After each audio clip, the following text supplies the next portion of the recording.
I have with me today Kyle Bozentko, who is with the Jefferson Action and Jefferson Center out of Minneapolis, Minnesota.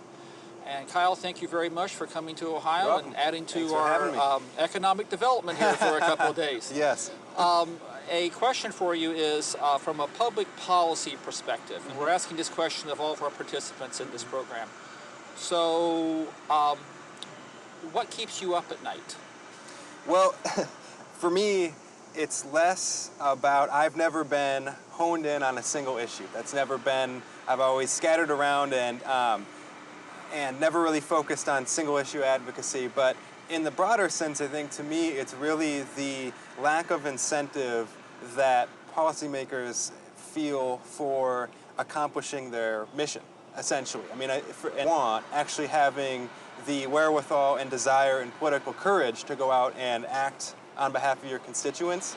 I think that is what really keeps me awake, is where has that impetus gone, where acting in the interests of your constituents is somehow seen as detrimental to your political longevity or career. We've been having a delightful conversation here today, and I just have one final question for Kyle, which is, have you read any good books lately? We've been having this conversation recently with people who we've been interviewing, have been saying, I've just read this great book, or anything like that. Has there been a book out there that you have either read recently or one that has influenced you more?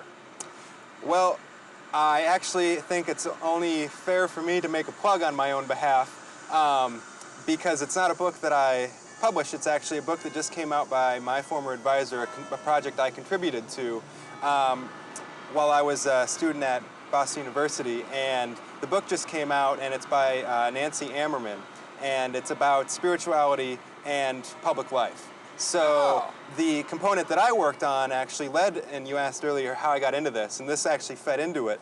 One of the questions that I asked when looking as a researcher about faith and spirituality and religion in public life is, A, why is all of the literature out there focused on the 5 to 10% of people who actually get involved in terms of pro-life or pro-choice movement activists? All of the research focuses on them. I spun it around and thought, what about the other people? How is faith incorporating in spirituality working in the lives of people who don't get involved in those ways, because they're similarly compelled?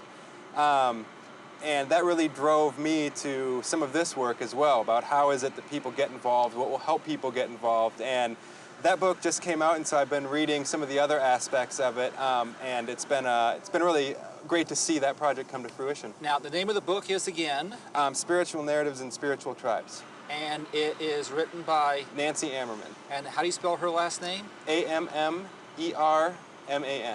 And would you be able to find that on Amazon? Right now, I actually don't know if it's available yet on Amazon. It's through Oxford Publishing, and I don't know that they've done a full release. Okay. I was gifted an early copy, I think. So. Okay. But that's been a great one.